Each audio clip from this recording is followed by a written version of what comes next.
Nous sommes sur les réseaux depuis déjà pas mal de temps, donc si vous nous connaissez, vous avez sûrement dû voir ces quelques images qui représentent la relation que j'entretiens avec Tanka.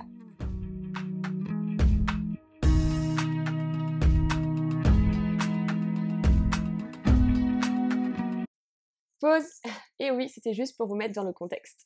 Donc cette vidéo a pour but de vous parler de l'histoire de Tanka et avec toutes les images d'archives que j'ai pu recueillir.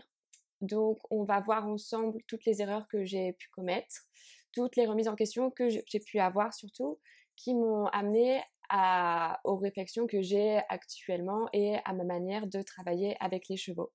C'est parti! Tanka est arrivé dans ma vie le 6 février 2010, ça fait 10 ans. À ce moment-là, j'étais dans une grosse période de dépression suite au divorce de mes parents qui s'est pas très bien passé. J'étais vraiment pas bien du tout.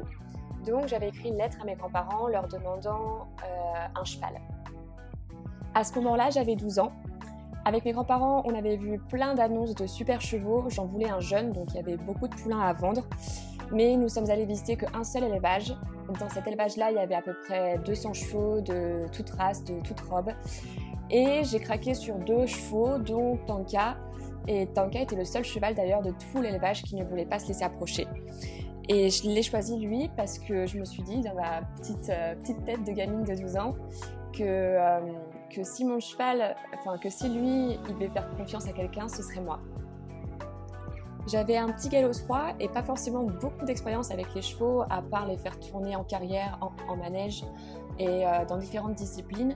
J'avais presque jamais travaillé un cheval à pied de toute ma vie. Et je me retrouvais face à un cheval qui ne connaissait rien, qui ne connaissait pas l'homme.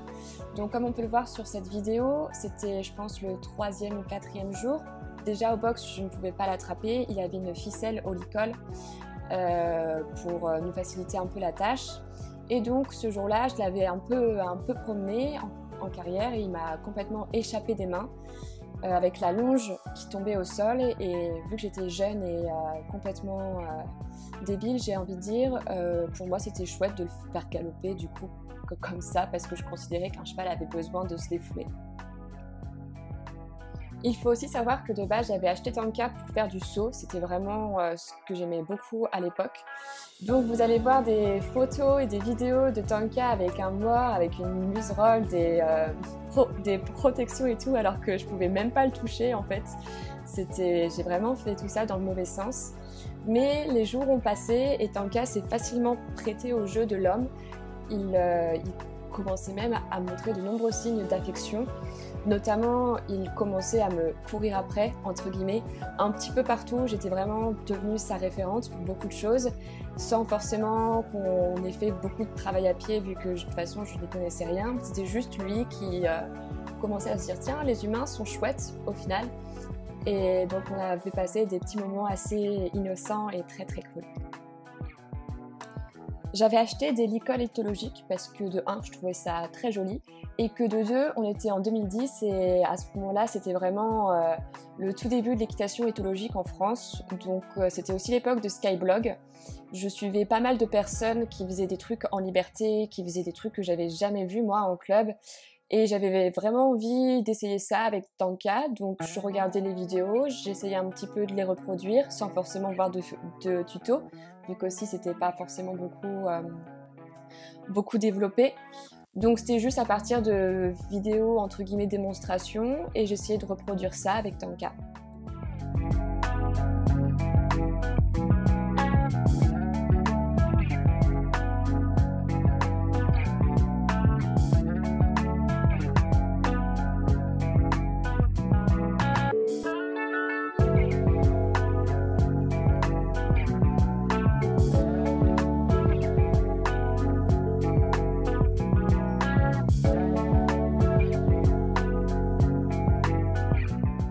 J'ai perdu une partie de mes vidéos, mais entre la vidéo que vous avez vue avant et celle actuelle, il y a eu le débourrage de Tanka.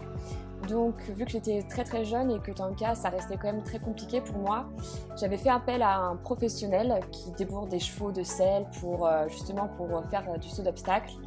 Et le professionnel, au bout d'une semaine ou deux, ou 3, je ne sais plus, il m'a rendu Tanka en me disant qu'habituellement il tombait 2 à 3 fois par an de chevaux de compétition, de gros sels français, et que moi, mon petit cheval, il avait fait tomber 3 fois en une semaine parce qu'il n'était pas prêt. Donc il me l'a rendu. Tanka est allé au pré pendant 1 mois ou 2 et pendant ce temps-là, on continuait de jouer ensemble. Et c'est en jouant au final que j'ai su mettre sur son dos en école accrue et on a passé le reste de l'été ensemble à galoper sur la plage, à faire plein de choses sans avoir de code précis au niveau directionnel, au niveau transition et tout, juste ça marchait. Et donc du coup, son redébourrage s'est fait comme ça. Après son débourrage, je m'étais penchée un petit peu plus sur l'équitation éthologique. Donc je me suis munie de DVD, de codes d'accès à des formations en ligne, d'un stick et tout le matériel qu'il fallait pour travailler Tanka de manière un peu plus conventionnelle, c'est-à-dire mettre un peu plus de conscience dans ce qu'on faisait déjà naturellement. Et en fait, voilà, on a tout repris entre guillemets à zéro avec les exercices qui étaient demandés sur les formations.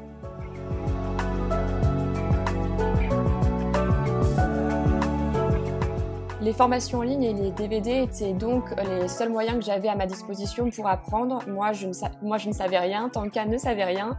On a pas mal cafouillé au début et même après, vous allez voir. Tanka, c'était très compliqué pour lui de rester connecté avec moi, de trouver mes codes, d'être juste aussi avec lui, parce que dans les formations que j'avais à disposition, il prenait pas forcément en compte les émotions du cheval et sa capacité à dire non. Donc ça, idem, j'en parlerai peut-être un petit peu plus tard dans la vidéo. Ce qui m'a valu pas mal de déconnexion, de contraction, de frustration de la part de Tanka. Ça a, entre guillemets, un peu détérioré la relation que j'avais avec lui, même si le résultat était beaucoup plus joli. Tout simplement, j'appliquais ce que je voyais sans réfléchir en fait aux conséquences que ça pouvait avoir et à comment améliorer ce que je faisais déjà. Vous allez me dire, là je devais avoir 13 ou 14 ans, j'étais vraiment toute jeune et j'étais juste très contente d'avoir un poney et de faire des trucs chouettes avec lui. On était aussi déjà sur Facebook à ce moment-là et tout ce que je voulais c'était poster et être bien vue par les personnes. Donc les moments où Tanka se déconnectait, les moments où je pouvais être un petit peu violente avec lui, oui ça arrivait aussi. Je pense pas que j'ai de vidéos de ça, j'ai dû les supprimer. Tout simplement je le postais pas. Je le postais pas et je faisais semblant que tout allait bien et que c'était beau. J'acceptais pas la critique. Je pensais déjà tout savoir puisque c'était ce qui était dit dans les formations, donc on ne questionne pas ce qui est dit. Les formations ne suffisaient pas en soi, donc rapidement je me suis trouvé un club d'équitation éthologique dans mon coin. Avec Tanka, on passait donc tous les ans une semaine sur place et je passais mes savoirs en équitation éthologique. Donc j'ai actuellement mon savoir 3. La monitrice était super, elle m'a vraiment aidée à débloquer quelques petits trucs que j'y arrivais pas. Mais pour autant, Tanka, c'était toujours très compliqué. C'était vraiment typique du cheval qui emmagasinait énormément parce qu'il voulait faire plaisir, mais au bout d'un moment, c'était trop. Il explosait, il partait, il se déconnectait, il revenait. Et moi, vu que je ne comprenais pas et qu'on m'avait pas du tout appris à lire mon cheval, pour moi, c'était juste de la mauvaise foi, entre guillemets. Et donc, du coup, je continuais sans jamais questionner ce que je faisais.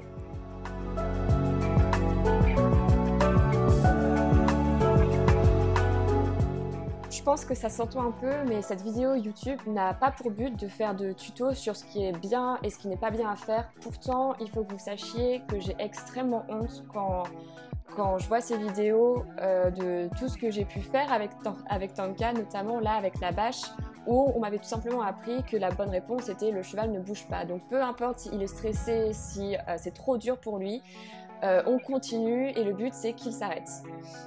Donc il y a eu beaucoup de choses que j'ai pas compris et parce que j'avais pas la capacité non plus de comprendre, on m'avait pas ouvert les yeux sur ce qui se passait réellement et aussi j'étais très dur avec Tanka, alors que lui, il donnait tout, le pauvre, quoi. Il donnait tout, c'est un amour. J'étais parfois méchante avec lui, comme je l'ai dit, hyper stricte. Vous allez le voir là sur la suite des vidéos.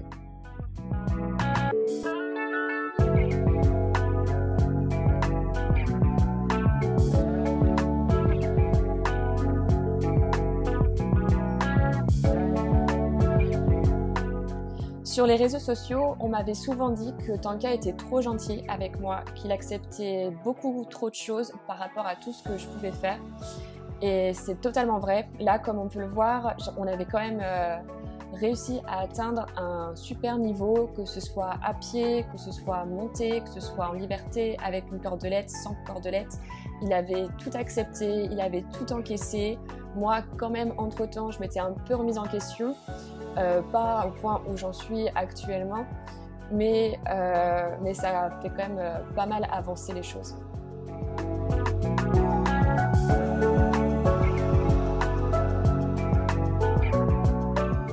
Je vous remets un passage des bêtises que j'ai pu faire, encore une fois au niveau de la désensibilisation. Malgré toutes les remises en question que j'avais pu avoir, notamment aux réflexions personnelles suite aux prises de vidéos, et aussi grâce à l'accompagnement que j'ai eu des personnes qui me suivaient sur Facebook à l'époque, qui n'ont pas hésité à me remettre dans le droit chemin. Il m'arrivait encore de faire de sacrées conneries. Là, comme on peut le voir, là, avec la bâche encore, où il fallait que le cheval fasse face à la bâche, qu'il fasse face à sa peur, tout ça, tout ça. Donc ce genre de discours-là, on peut encore très facilement l'entendre sur plusieurs méthodes. Comme je l'avais écrit sur plusieurs posts sur mon blog et sur Instagram, je pense que le plus important, c'est pas le résultat, mais l'apprentissage qui a eu lieu avant. Donc même si les résultats ont été très beaux, ont été très agréables, très satisfaisants, tout ce qui s'est passé avant, qui avait été mis en place de ma part, pour les atteindre, n'était pas très éthique, n'était pas très correct et très respectueux de mon cheval. Je l'ai mis dans des états très très stressants, je ne le comprenais pas, j'étais très souvent en colère contre lui, pas contente de ce qu'il me faisait alors que très clairement il me donnait absolument tout. Malgré tout, sur les réseaux sociaux, ça passait bien et mine de rien, on a quand même fait des trucs très très chouettes. Donc tout ce que j'ai fait, je le regrette absolument pas. C'était nécessaire, je pense, dans mon apprentissage. Par contre, aujourd'hui, tout est différent.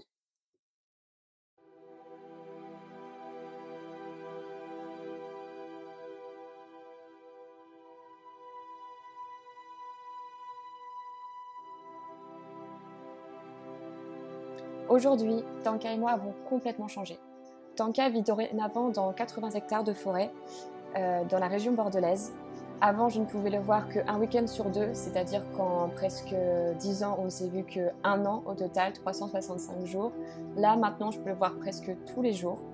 Il vit avec une bande de copains, il a du foin à volonté, il a de l'espace pour courir. Déjà, ça fait un changement énorme dans notre relation. On se fait accompagner par une coach qui est juste extraordinaire. On peut continuer le travail sans mort. Ça me permet aussi de comprendre un petit peu mieux le fonctionnement du cheval, sa musculature, sa biomécanique. Parce que Tanka va avoir 12 ans, enfin, excusez-moi, il a 13 ans, il va avoir 13 ans, pardon, ça passe trop vite. Et pour moi, c'est aussi important de le maintenir musculairement, physiquement que mentalement. Donc vraiment, en ce moment, je mets un point d'honneur sur le travail monté et le travail au niveau de la musculature en termes généraux. Avec Tanka, on a un peu exploré toutes les facettes du horsemanship, de l'équitation éthologique. J'ai même fait des stages en Irlande et aux États-Unis pour me former dans cette discipline. Et après avoir vu toutes les facettes, après m'être rendu compte qu'au final, c'était pas quelque chose qui me plaisait, que je voulais avoir une méthode, une approche beaucoup plus centrée sur les émotions du cheval, je me suis du coup reconvertie dans le renforcement positif. Donc j'ai arrêté tout ce que je faisais avant, ça a pris pas mal de temps, hein. Ça a pris 10 ans pour s'en rendre compte, mieux vaut tard que jamais. Donc depuis quelques temps, avec Tanka, on a abandonné le stick, on a abandonné tout outil qui puisse servir de pression au cheval. Et maintenant, on travaille avec un clicker, avec des cibles qui sont mobiles, des cibles qui sont stationnaires. C'est un tout nouveau travail pour nous deux, on reprend tout à zéro. Mais pour moi, c'est ce qui est le plus important dans une relation, c'est pas le résultat, mais la manière de le faire. Et le cheval est un réel instructeur. Il peut nous apprendre tout au long de sa vie des nouvelles façons de l'aimer, des nouvelles façons de l'éduquer et de le respecter. Merci beaucoup d'avoir visionné cette vidéo, ça m'a fait trop plaisir de la monter, même si vous vous en doutez, c'était très dur aussi parfois de voir les images de ce que j'avais pu faire à Tanka avant. J'ai un peu l'impression de l'avoir entre guillemets gâché, mais bon, vous savez quoi, c'est pas grave, c'est passé, on ne peut plus rien faire, on peut juste évoluer.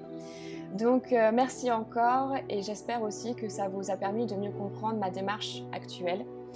Donc n'hésitez pas à me dire ce que vous en pensez et si vous avez une histoire un peu similaire à la mienne, que vous avez eu aussi ce genre d'action et ce genre de remise en question, n'hésitez pas à me la partager. Merci beaucoup!